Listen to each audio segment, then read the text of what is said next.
Welcome to Shahi effect. ഞങ്ങൾ ഇന്നിവിടെ ഈ അന്താരാഷ്ട്ര മത്സ്യത്തൊഴിലാളി വനിതാ ദിനം, അത് നവംബർ 5-ാം തീയതി, എന്തിനു വേണ്ടി? അതുതന്നെയാണ് ജനറ്റിക് ലീഡേഴ്സ് തുടങ്ങിയത്. മത്സ്യത്തൊഴിലാളികളെ, വനിതാ മത്സ്യത്തൊഴിലാളികളെ അംഗീകരിക്കുവാനും ആദരിക്കുവാനും അവരെ പ്രോത്സാഹിപ്പിക്കുവാനുമായിട്ട് ഒരു ദിവസം. എപ്പോഴും മത്സ്യമേഖലയിലെ വനിതകളെ നമ്മൾ നോക്കുകയാണെങ്കിൽ അവർ പണിയെടുക്കുന്ന അദൃശ്യകരങ്ങളാണ്. മത്സ്യം കടലിൽ പോയി പിടിച്ചുകൊണ്ട് വരുമ്പോൾ ആ മത്സ്യത്തിന് എന്ത് സംഭവിക്കുന്നു, എങ്ങനെയൊക്കെ അത് മാറുന്നു, എങ്ങനെയൊക്കെ സംരക്ഷിക്കപ്പെടുന്നു, ഇതെല്ലാം സ്ത്രീകളുടെ ജോലിയായിട്ടാണ് നമ്മൾ കണക്കാക്കുന്നത്. അവർ ആ മത്സ്യം ഉപ്പിലിട്ട് ഉണക്കി അതുപോലെ അതിനെ ആശ്രയിച്ച് ജീവിക്കുന്നവരാണ്. പക്ഷേ ഇന്ന് ആ ഒരു തൊഴിലിന് കോട്ടം വന്നിരിക്കുകയാണ്. നമ്മുടെ അന്താരാഷ്ട്ര തുറമുഖത്തിൻ്റെ വികസനം വഴിയായിട്ട് ഇപ്പോൾ അടുത്ത ഘട്ടങ്ങളിലേക്ക് പോകുമ്പോൾ, 3-4 ഘട്ടങ്ങളിലേക്ക് അതിൻ്റെ വികസനം വ്യാപിപ്പിക്കുമ്പോൾ ഈ വനിതാ മത്സ്യത്തൊഴിലാളികൾ ആയിരക്കണക്കിന് പൂവാറിലിരുന്ന് വിഴിഞ്ഞം, കോവളം ഇങ്ങുവരെ നമുക്ക് 1000-ഓളം വനിതാ മത്സ്യത്തൊഴിലാളികൾ തൊഴിൽ രഹിതരായി തീരുകയാണ്. അവർക്ക് മീൻ ഉണക്കാൻ സ്ഥലമില്ല, മീൻ കിട്ടുന്നത് തന്നെ കുറവായി.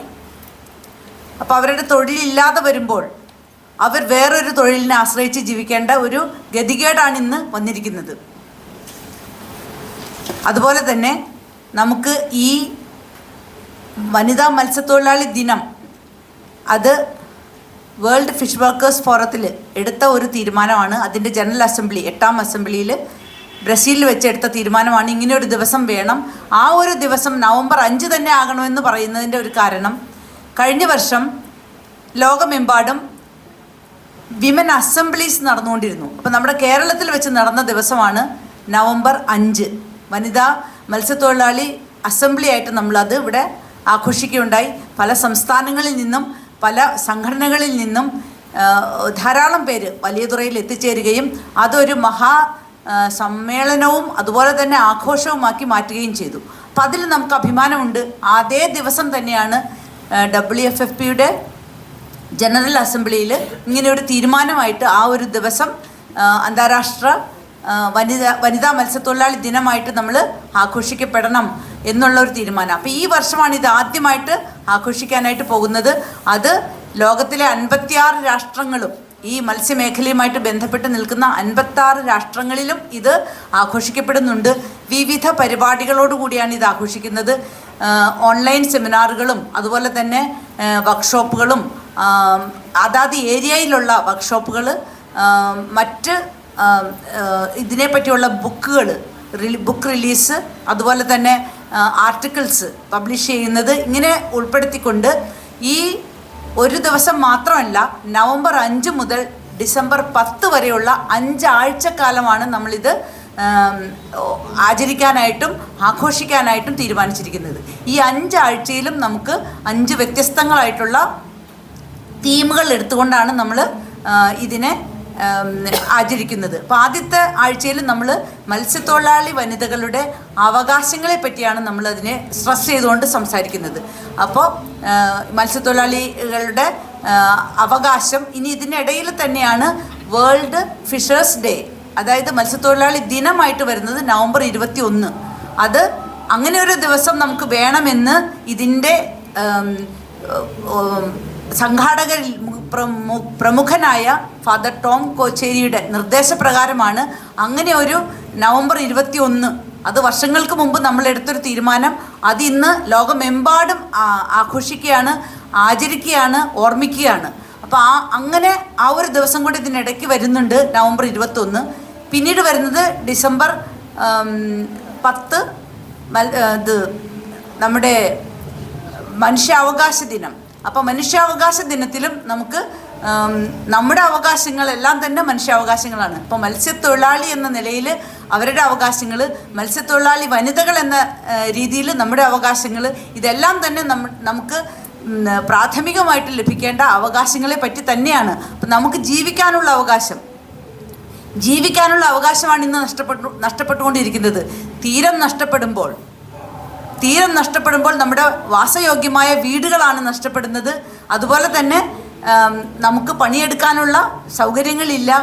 ഇനി കടലിൽ പോയി കഴിഞ്ഞാലോ കടലിൽ നമുക്ക് ലഭിക്കുന്ന മത്സ്യത്തിൻ്റെ വരവ് കുറഞ്ഞു. അതെങ്ങനെയാണ്? നമ്മൾ മറ്റ് ബഹുരാഷ്ട്ര കമ്പനികൾക്ക് മത്സ്യം പിടിക്കാനായിട്ട് വലിയ കപ്പലുകളെ ഇറക്കി മത്സ്യം പിടിക്കുന്ന രീതിയും അതനുസരിച്ച് വരുമ്പോൾ തീരത്തോട് ചേർന്നുള്ള മത്സ്യങ്ങളുടെ എണ്ണത്തിലുള്ള കുറവ്, മത്സ്യബന്ധനത്തിന് പോയാലും നമ്മുടെ ഇന്ധന ചെലവിന് പോലും തികയാത്ത രീതിയിലുള്ള മത്സ്യബന്ധനമാണ് ഇപ്പോൾ നമുക്ക് മത്സ്യം ലഭിക്കുന്നത്. അപ്പോൾ ഇതൊക്കെ നമ്മുടെ ജീവിതത്തെ തന്നെയാണ് ബാധിക്കുന്നത്. മത്സ്യത്തൊഴിലാളികളുടെ ജീവിതം ദിനം പ്രതി താഴോട്ട് പോകുന്ന ഒരവസ്ഥയിലാണ് ഇന്ന് നമ്മൾ വന്നിരിക്കുന്നത്. അപ്പോൾ തീർച്ചയായിട്ടും ഇത് നമ്മുടെ ചുറ്റുപാടും നമ്മുടെ ദേശത്തിനെയും അതുപോലെ തന്നെ നമ്മുടെ ഈ അന്താരാഷ്ട്ര, അതായത് ലോകത്തിനെ മുഴുവനും അറിയിക്കേണ്ടതായിട്ടുള്ള ഒരു പ്രാഥമിക ഉത്തരവാദിത്തം നമ്മളിൽ ഉണ്ട്. അപ്പം നമ്മളിതിനിടയ്ക്ക് ഇതിന് വേണ്ടിയുള്ള പേപ്പറുകളും അതുപോലെ നമ്മുടെ